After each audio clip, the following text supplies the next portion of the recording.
We want to inspire these little kids that you see all around. We want them to be the next wildlife biologist or the next educator who cares about wildlife. And that's, I think, what we want people to walk away with, is having a healthy respect and excitement about wildlife. And we thought, how can we get our messages about local conservation, about the environment, about ecology, through to all the school kids that visit Lincoln Park Zoo? And we thought, well, you know what? We could create a classroom right here adjacent to the zoo. There's numerous studies that kids are just being disconnected from nature. And we think the zoo is a really great place where people can get that connection. They can see animals up close, and we want them to learn something while they're here.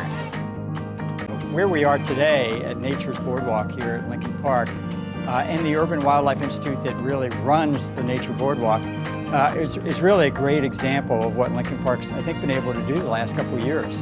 We've grown our conservation and science department here from literally 2 people in the late 80s to over 40 people. And you know, they're out there in the community, not just saving animals in Africa or South America or Asia, but you know, we feel conservation right within the city of Chicago is hugely important as well.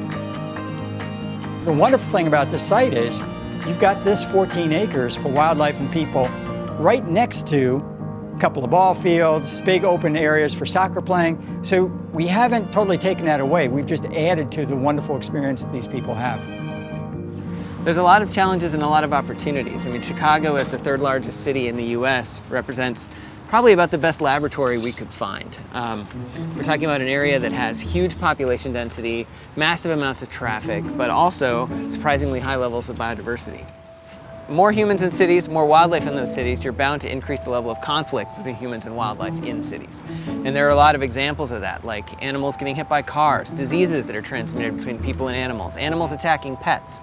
And right now, we don't really have the basic science we need to understand why is it that these animals will go after a pet? What is it about this landscape that they perceive as habitat? What is it that makes them come into these conflicts? And that's part of what we're trying to do.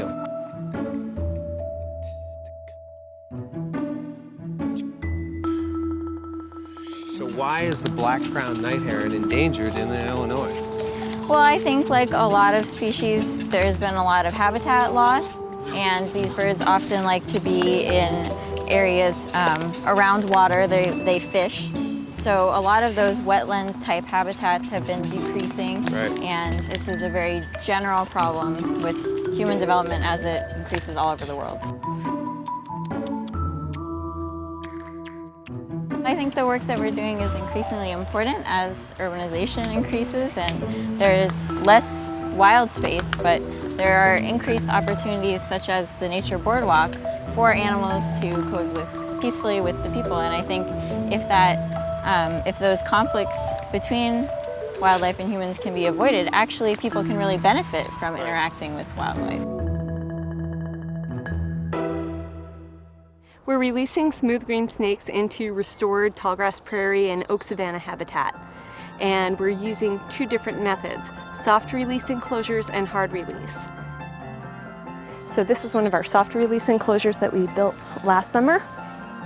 And we just basically quartered off a section of habitat where we were finding adult smooth green snakes and decided that if wild populations were using this site, it would be a good quality habitat. Soft release enclosures allow the snakes an opportunity to acclimate to the environment, and it also limits the amount that they'll wander after they're fully released into the environment. Hard released animals just get put back directly into the habitat, and so they might wander around quite a bit more. If they wander, then you will have more trouble reestablishing a population in a reintroduction site.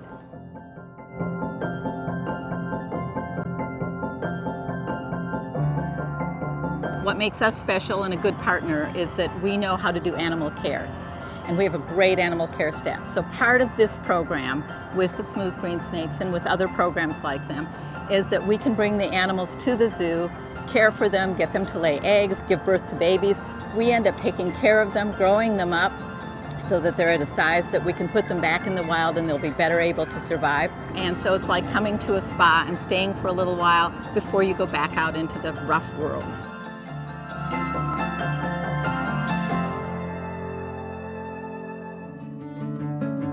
I think that one thing that makes Lincoln Park Zoo unique is that we are so urban, we're so accessible, we're this great green oasis right in the heart of one of the most major cities in the States. We have a small footprint, but I think our presence is very large. We do a lot of work outside of the zoo. We're very committed to our mission of education and conservation.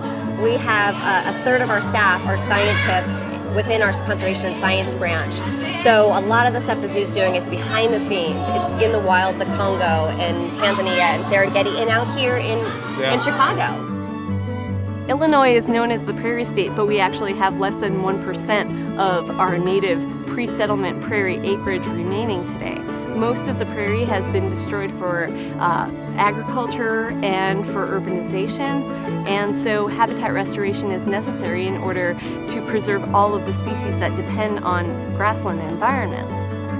So we have a great opportunity not just to do the work on urban wildlife, but also to share that through our education programs to the 7+ million people in Chicago and all the people that visit Lincoln Park Zoo from all over the country.